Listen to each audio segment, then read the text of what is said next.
प्रिय भक्तगण, आज हम आपको एक ऐसी कहानी सुनाने जा रहे हैं जिसमें रावण का अभिमान भगवान शिव को अपने अंगूठे से तोड़ना पड़ा। कैसे? तो चलिए जानते हैं सारी घटना कि कैसे भगवान शिव ने रावण के अभिमान को तोड़ा, कैसे रावण भगवान शिव का भक्त बना, क्या भगवान शिव ने रावण की भक्ति को स्वीकार किया। तो आइए जानते हैं इन सभी सवालों के जवाब। प्रिय भक्तगण, आप अगर शिव के सच्चे भक्त हैं तो ये कहानी पूरी सुनिएगा और कमेंट्स में जरूर लिखिएगा जय भोलेनाथ। तो चलिए कहानी शुरू करते हैं। विश्रवा मुनि का पुत्र रावण महान शूरवीर तथा विद्वान था। अपने पिता से उसने वेदों और शास्त्रों का अध्ययन किया हुआ था, किंतु उसमें अनेक दुर्गुण भी। वह बहुत अहंकारी था। कुबेर को पराजित करके उसने लंका का राज्य छीन लिया और त्रैलोक्य विजय के लिए निकल पड़ा। कुछ ही समय में उसने देव, असुर, नाग, यक्ष, किन्नर, दानव एवं दैत्यों समेत अनेक जातियों को अपने वश में कर लिया। इस पर उसे बहुत अभिमान हो गया कि उस जैसा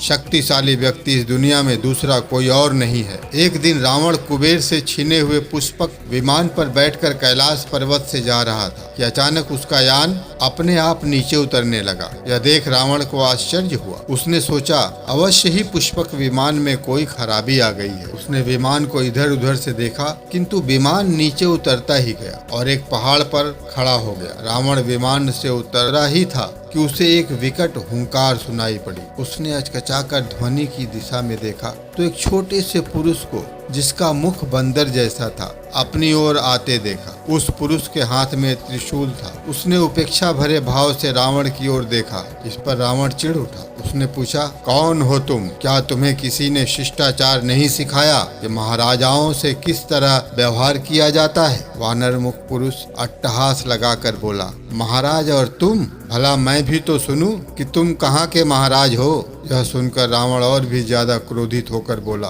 सुनो वानर, मैं लंका नरेश रावण हूँ और त्रिभुवन विजयी हूँ। मैंने सारे संसार को जीत लिया है। जीत लिया?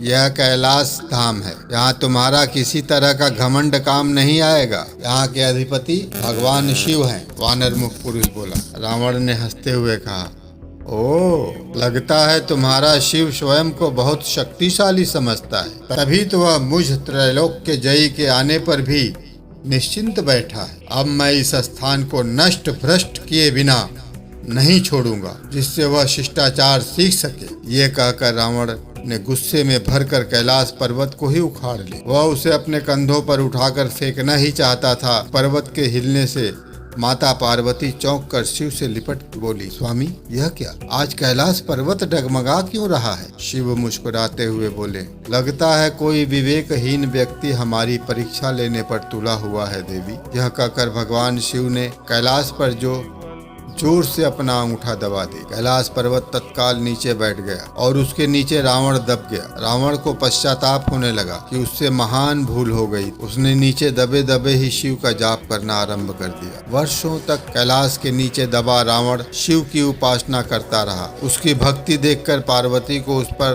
दया आ गई। वहीं शिव से बोली, प्रभु, उसे क्षमा कर, अब तो वह प्रायश्चित भी कर चुका है। वैसे भी वह एक ब्राह्मण पुत्र है, वह मार्ग से भटक गया था, उसने आपकी परीक्षा लेनी चाहिए। पार्वती की बात सुनकर शिव ने कैलाश पर्वत से अपने अंगूठे का भार हटा लिया। रावण मुक्त होकर पर्वत के नीचे से निकला और पर्वत को यथा स्थान पर टिका दिया। उसके बाद रावण ने शिव की कठिन तपस्या करनी आरंभ कर दी। उसने हवन कुंड तैयार किया और अपने अंग काट काट कर हवन कुंड की अग्नि में डालने लगा। अंत में उसने जैसे ही अपने शीश को काटने के लिए तलवार उठाई, उसी समय वहां शिव पार्वती सहित प्रकट हो गए। शिव ने रावण को हाथ पकड़कर कहा, पुत्र, मैं तुम्हारी तपस्या से प्रसन्न हूँ, वरदान मांगो। रावण ने हाथ जोड़कर कहा, प्रभु, यदि आप मेरी तपस्या से प्रसन्न हैं तो मुझे ऐसा वर दीजिए कि मैं वैदिक, भौतिक और विज्ञान शास्त्र का ज्ञाता बनूं। संसार में मेरी प्रसिद्धि हो। मैं भगवान विष्णु के अलावा किसी अन्य से न मारा जाऊं। सुर, असुर,